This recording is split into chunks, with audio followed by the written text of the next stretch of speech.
Louvado seja nosso Senhor Jesus Cristo, para sempre seja louvado. Maria, Mãe Imaculada, rogai por nós. Meu irmão, minha irmã, sábado, memória solene do Imaculado Coração de Maria. Ontem celebrávamos a solenidade do Sagrado Coração, Dia Mundial de Oração pela santificação dos sacerdotes, e hoje celebramos a memória do Imaculado Coração de Maria. Os Sagrados Corações, os Divinos Corações, o Sagrado Coração de Jesus, o Imaculado Coração de Maria. Seguindo nossa reflexão nesses dias, nesta semana, sobre a vida de oração, sobre a oração infalível, a missão que Jesus confiou à Igreja foi pregar o Evangelho a todas as nações, batizá-las em nome do Pai, do Filho e do Espírito Santo, ensinando-as a observar tudo o que ele disse. Mateus 28, 19 e 20. Essa inalienável e urgente tarefa não seria circunscrita a uma região ou um país, mas deveria ser cumprida em Jerusalém, em toda a Judéia, na região da Samaria, até os confins do mundo. Cientes da incumbência de levar a boa nova a tantas pessoas em tantos lugares, com tão poucos recursos materiais e diante de tantas dificuldades, aflições, tentações e perseguições, os apóstolos e discípulos de nosso Senhor Jesus Cristo sabiam que sem a oração a divina obra resultaria em fracasso. O esforço se transformaria em desalento. A dedicação tornar-se-ia frustração, porque se o Senhor não edificar a casa, em vão trabalham os que a constroem. Se o Senhor não guardar a cidade, em vão vigiam as sentinelas. Por isso a oração esteve onipresente na vida da Igreja primitiva. Ela foi o seu grande alicerce, o seu poderoso auxílio, a sua constante consolação.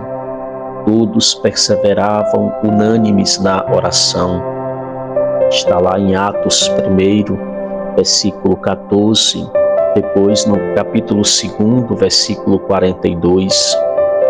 Também a escolha do substituto de Judas Iscariotes, Matias, é antecedida pela oração.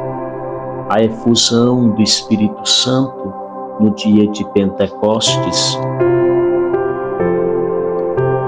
ocorre no cenáculo, também num contexto de oração. Os apóstolos tinham o costume de orar no templo e na sinagoga.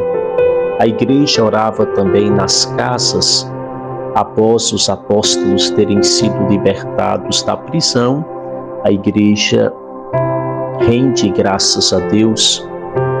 A prioridade dos 12 apóstolos é o ministério da palavra e a assiduidade da oração.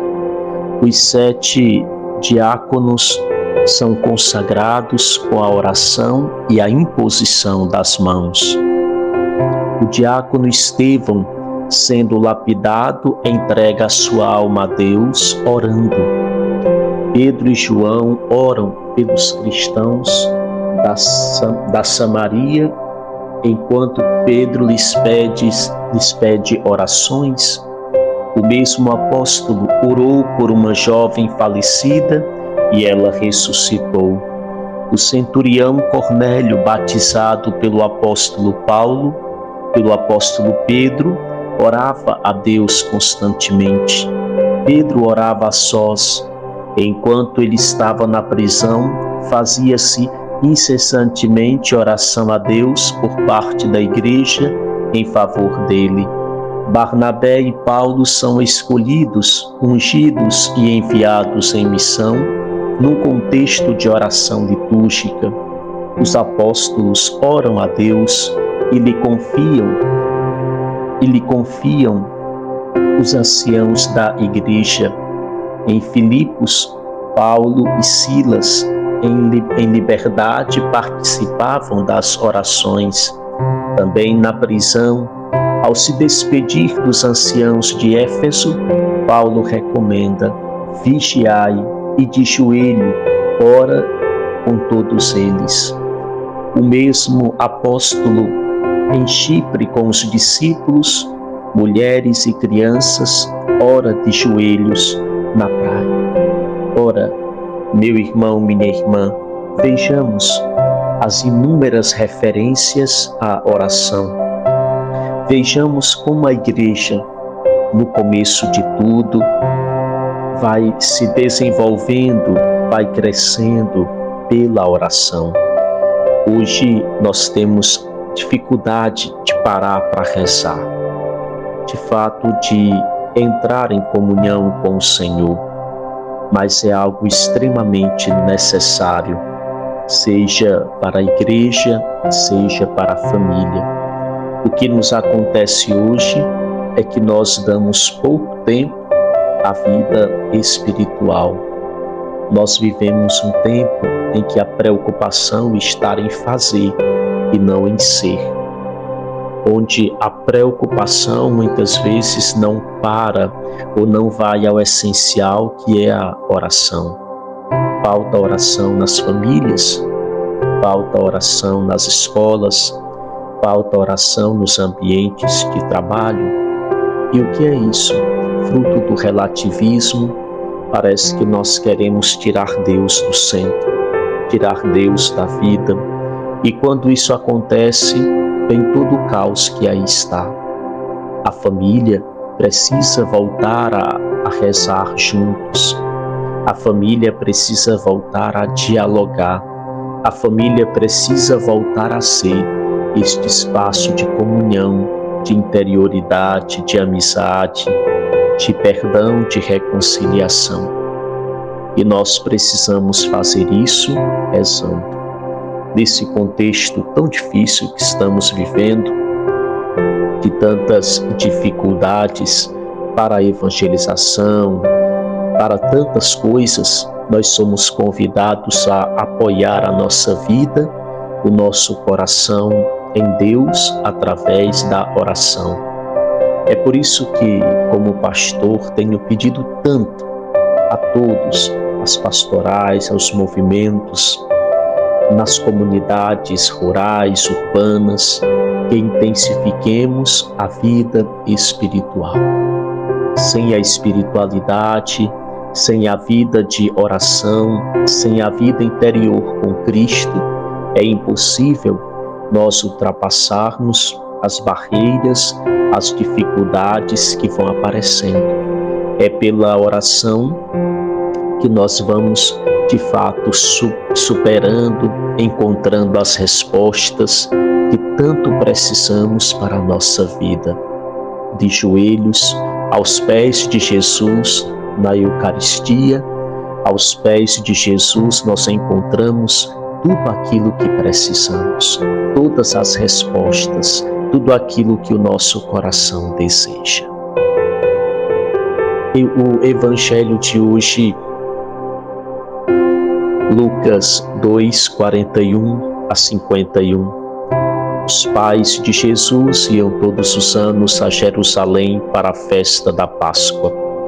Quando ele completou 12 anos, subiram para a festa como de costume. Passados os dias da Páscoa, começaram a viagem de volta, mas o menino Jesus ficou em Jerusalém, sem que seus pais o notassem. Pensando que ele estivesse na caravana, caminharam um dia inteiro. Depois, começaram a procurá-lo entre os parentes e conhecidos. Não o tendo encontrado, voltaram para Jerusalém à sua procura. 3 dias depois o encontraram no templo. Estava sentado no meio dos mestres, escutando e fazendo perguntas. Todos os que ouviam o menino estavam maravilhados com sua inteligência e suas respostas. Ao vê-lo, seus pais ficaram muito admirados e sua mãe lhe disse: "Meu filho, por que agiste assim conosco? Olha que teu pai e eu estávamos angustiados à tua procura." Jesus respondeu: "Por que me procuráveis? Não sabeis que devo estar na casa de meu pai?"